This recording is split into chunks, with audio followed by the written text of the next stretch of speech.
بسم اللہ الرحمن الرحیم۔ ناظرین، یورک ایسڈ کی زیادتی اور اس کی وجہ سے جو جوڑوں میں درد ہوتے ہیں، ان کے علاج کے لیے ایک بالکل آسان اور سادہ سا گھریلو نسخہ آج کی ویڈیو میں ہم آپ کے ساتھ شیئر کرنے والے ہیں۔ اس کے استعمال سے انشاءاللہ یہ شکایت پوری طرح سے دور ہو جائے گی۔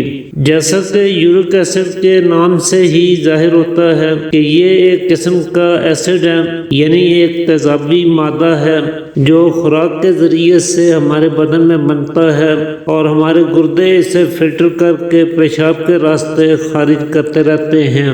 اگر ہم ایسڈک اور تیزابیت پیدا کرنے والی غذاؤں کا زیادہ استعمال کرتے ہیں یا کسی وجہ سے ہمارے گردے اسے خارج کرنے میں ناکام رہتے ہیں تو یہ یورک ایسڈ کے کرسٹل ہمارے گردوں میں اور خون میں جمع ہونے لگتے ہیں، جس کی وجہ سے ایک طرف تو گردوں میں ریگ اور پتھری کی شکایت ہو سکتی ہے، کولیسٹرول بڑھ سکتا ہے، اور یہی مادے اگر جسم کے جوڑوں میں آ کر رک جائیں تو جوڑوں میں سوزش اور درد کا سبب بن سکتے ہیں۔ خاص طور پہ گاؤٹ یعنی گنٹھیا کا مرض اور جوڑوں کا پتھرا جانا، جوڑ سخت ہو جانا، اس کے پیچھے کی بڑی وجہ یورک ایسڈ کی زیادتی ہی ہوتی ہے۔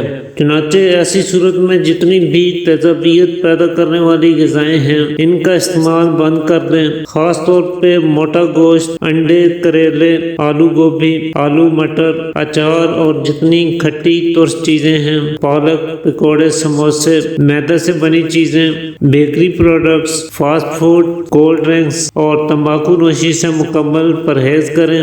چھوٹا گوشت سبزی وغیرہ ملا کر کھا سکتے ہیں اور سبزیوں میں سے شلجم، توری، ٹینڈے، کدو، کلفا اور سرسوں کا ساگ کھا سکتے ہیں۔ کھیرا، گاجر اور مولی کو سلاد کے طور پہ استعمال کریں۔ پھلوں میں سے پختہ امرود، کیلا، خربوزہ اور تربوز کا استعمال زیادہ کریں۔ گنے کا رس پئیں، گاجر کا جوس پی سکتے ہیں۔ پانی کا استعمال بھی زیادہ کریں اور ساتھ ہی یہاں بتائے گئے سادہ سے نسخے کو بھی استعمال کریں تو آپ کو تھوڑے وقت میں ہی زیادہ بہتر نتائج دیکھنے کو ملیں گے۔ چنانچہ اس بہترین سے نسخے کو بنانے کے لیے آپ کو صرف دو چیزوں کی ضرورت ہوگی۔ ایک تو آپ نے میتھی دانہ لینا ہے، یہ آپ کو تخم میتھی یا میتھی کے بیج کے نام سے کسی بھی ہربل سٹور سے یا پنسار سٹور سے بآسانی مل جائیں گے۔ بالکل چھوٹے چھوٹے سے یہ بیج ہیں اور اسی نام سے ایک اور چیز بھی بازار میں ملتی ہے جسے میتھرے کہتے ہیں۔ یہ میتھی کے بیجوں سے بڑے ہوتے ہیں، کئی جگہ پہ یہ میتھی دانہ کی جگہ استعمال ہو جاتے ہیں، لیکن یہاں پر آپ نے یہ چھوٹے والے تخم میتھی یعنی میتھی کے بیج ہی لینے ہیں۔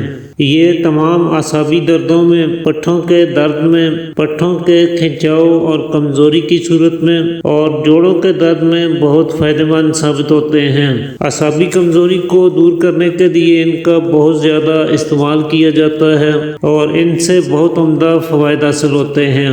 یہ پیشاب آور ہوتے ہیں اور فاضل مادوں کو پیشاب کے راستے خارج کرنے میں نہایت اہم کردار ادا کرتے ہیں۔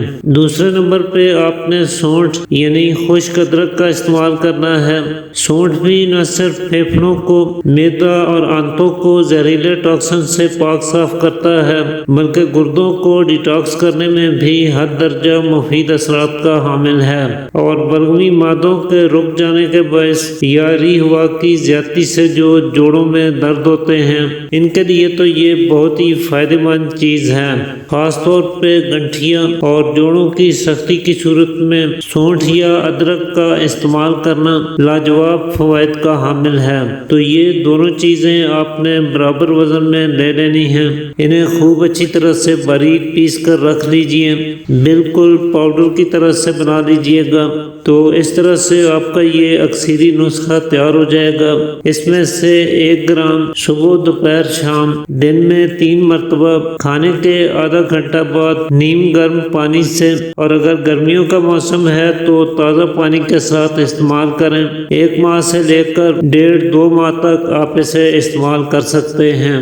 ساتھ آپ نے پرہیز ضرور کرنا ہے، تبھی آپ اس سے پورا فائدہ اٹھا سکتے ہیں۔